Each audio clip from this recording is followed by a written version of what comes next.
कृष्णाय वासुदेवाय हरे परमात्मने प्रणतक्लेशनाशाय गोविंदाय नमो नमः। आज आप लोग एक बड़ी ही रोचक कथा को सुनिए। जब एक गौ माता के गर्भ से एक मनुष्य बालक का जन्म हुआ। ये कथा श्रीमद् भागवत महापुराण की है। पिछली वीडियो में आपने आत्मदेव जी की कथा को सुना था कि आत्मदेव जी संत के चरणों में जिद करने लगे थे कि आप कैसे भी दीजिए मुझे संतान प्रदान कीजिए। तो उन्होंने एक आम का फल दिया था और कहा था कि इसको अपनी पत्नी को खिलाएं। जो स्त्री इसको खाकर नियम पूर्वक व्रत धारण करके गौ माता की सेवा करेगी और पंचगव्य का पान करेगी तो समय आने पर एक दिव्य निर्मल बालक को जन्म देगी। आशीर्वाद दिया और वो ब्राह्मण आत्मदेव जी वापस लौट करके आए हैं। कुंडली के हाथ में वो फल दिया है और संत का प्रसाद है, इसको जरूर से खा लेना, इससे तुम्हें संतान की प्राप्ति होगी। ऐसा कहकर फिर अपने काम के लिए चले गए।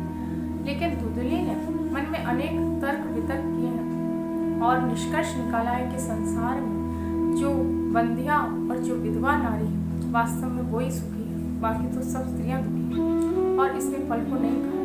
इसके घर पर जब इसकी बहन आई है तो अपने दुख का कारण बताया। तो इसकी बहन ने बोला कि अरे इसमें कौन सी बड़ी बात है, मैं गर्भवती हूँ, कुछ समय बाद मेरा एक संतान का जन्म होगा, क्योंकि मेरे तो पहले से बहुत सारे बच्चे हैं, एक बच्चा और होगा तो वो बच्चा मैं तुझे दे दूँ और मेरे पति को तू कुछ धन दे दे। इसने बोला ठीक है, लेकिन फल का क्या करें। तो पहला अपराध किया, अपने पति की बात नहीं माना और अब दूसरा अपराध करने जा रही है। अपनी बहन के कहने पर उस फल की परीक्षा कर रही है कि ये संत का फल सच्चा है या झूठा है। उनके घर में गाय थी आत्मदेव जी के, जिसके कोई बच्चा नहीं था, कोई बच्चा नहीं होता था। तो फल ले जाकर के उस गाय को खिला दिया और इसके बाद समय आने पर धुंधली 9 मास तक इस प्रकार से व्यवहार करती रही कि जैसे वो गर्भवती है। 9 महीने बीतने पर आत्मदेव जी पर बाहर गए हुए थे किसी काम से और इधर इसकी बहन के बच्चा हुआ, उसने ला करके धुंधली को दे दिया। इसने बहुत सारा धन उसके पति को दे दिया बच्चे के बदले और खबर भिजवा दी आत्मदेव जी को कि बालक हुआ है। आत्मदेव जी बड़े प्रसन्न होकर दौड़े आए और आकर के शनाइयाँ बधाइयाँ बजने लगी आत्मदेव जी के द्वार पर। आत्मदेव जी बहुत प्रसन्न हुए। धीरे धीरे समय बीतने लगा और समय बीते बीते श्री वेदव्यास जी वर्णन कर रहे हैं। त्रिमासे निर्गते चाथ साधेनु सुशुभेर्भकम सर्वांग सुंदरम दिव्यम निर्मलम कनक प्रभम। समय आने पर और 3 महीने बीतने पर एक बार की बात है, आत्मदेव जी प्रातः काल अपने गौशाला में गए हैं अपनी गौ माता की सेवा करने के लिए। तो क्या देखते हैं कि बड़ा सा प्यारा सा छोटा सा निर्मल सुंदर और जिसकी कनक जैसी, कनक कहते हैं स्वर्ण को, सोने जैसी जिसमें से प्रकाश निकल रहा है, कांति निकल रही, ऐसा सुंदर सा बालक गौ के पास है और गौ माता उसको बड़े लाड़ से प्यार से चाट रही। वो बालक मनुष्य जैसा है। गाय ने बछड़े को जन्म नहीं दिया, एक बच्चे को जन्म दिया। वो बच्चा तो मनुष्य जैसा है लेकिन उसके कान गौ माता की तरह। ये देखकर आत्मदेव जी दौड़े, ये तो मेरा बेटा है, ये तो मेरा बेटा है, ये तो मेरा लाल है। और ऐसा कहकर उसे गोद में उठा लिया है और उसका नामकरण भी कर दिया है गोकर्ण, क्योंकि जिसके कान गौ माता के समान, ऐसा मेरा पुत्र गोकर्ण का जन्म हुआ है। अब इधर धुंधली ने सुना तो बड़ी क्रोधित हुई कि मेरे बच्चे को जन्म लिए 3 महीने बीत गए और उसका कोई नामकरण नहीं किया और इसका पैदा होते ही नाम रख दिया। तो इसने अपने मन से, क्योंकि इसका नाम है धुंधली, तो अपने मन से अपने नाम से मिलता जुलता अपने बच्चे का नाम रखा है। धुंधुकारी नाम माता प्रतिष्ठितम। इसकी माँ ने, धुंधली ने इसका नाम धुंधली से धुंधुकारी रखा है। जैसी माँ है बिल्कुल वैसा ही इसका पुत्र है धुंधुकारी, इसकी बहन का बेटा है ना। ये बात किसी को भी देव योग के कारण पता नहीं चली और धीरे धीरे दोनों बालक बड़े होने लगे और बड़े होकर गोकर्णो पंडितो ज्ञानी धुंधुकारी महाखलम।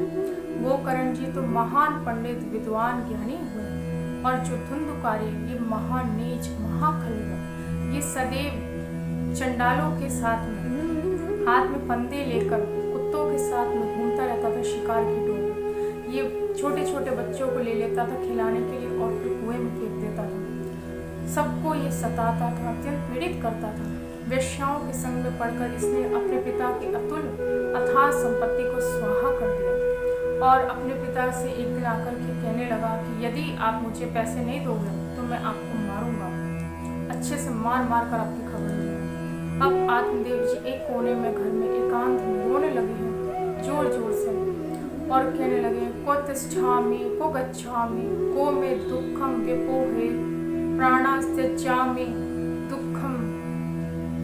मैं किधर जाऊं, मैं कहाँ पे बैठूं, कहाँ रहूं, किधर जाऊं, किससे अपना दुख सुनाऊं। अब तो मुझे अपने प्राणों को ही त्यागना पड़ेगा, ऐसा मेरा दुष्ट बालक हुआ है। हाय, इसके कारण मैंने उस संत से उस दिन जिद करी थी। संत ने मुझे समझाया था चित्रकेतु महाराज को संतान से सुख प्राप्त नहीं हुआ।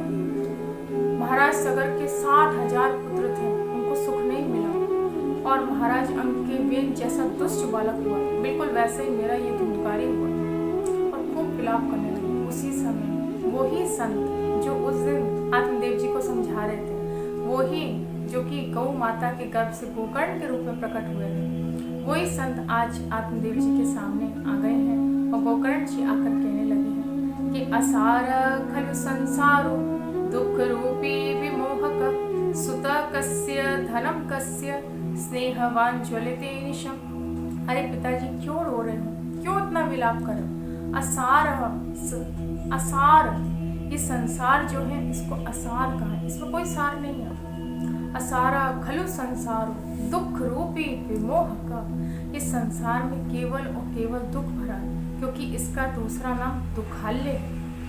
जिस प्रकार से आपको विद्या अध्ययन करना हो तो विद्यालय जाना पड़ता है, औषधि ग्रहण करनी हो तो औषधालय जाना पड़ता है, इसी प्रकार से यदि दुख भोग रहा हो तो इस दुखालय संसार में आना पड़ता है। यहाँ पर कौन किसका पुत्र, कौन सा किसका धन, इसके लिए आप विलाप करना छोड़ दो।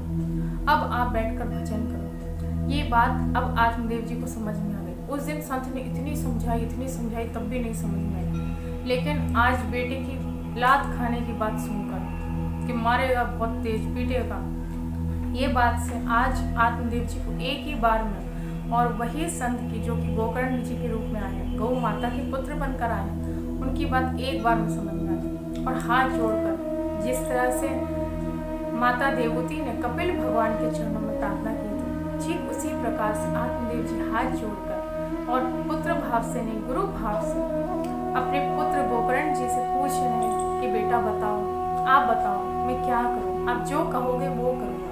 क्या मुझे भगवत प्राप्ति हो सकती है, क्या मुझे श्री कृष्ण भगवान का दर्शन मिल सकता है?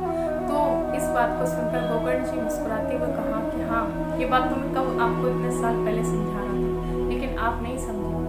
लेकिन हाँ, अभी भी समय है, आपको भगवान की प्राप्ति अवश्य है। अब गोकर्ण जी 2 श्लोकों में गोकर्ण भागवत का उपदेश करेंगे, जो कि आप लोग नेक्स्ट वीडियो में श्रवण करेंगे। इसी प्रकार से दिव्य गौ माता की और दिव्य श्रीमद् भागवत महापुराण की जो कि गो में भागवत कथा है, उसका आप लोग श्रद्धा भक्ति भाव से श्रवण करते रहिए। जय जय श्री राधे।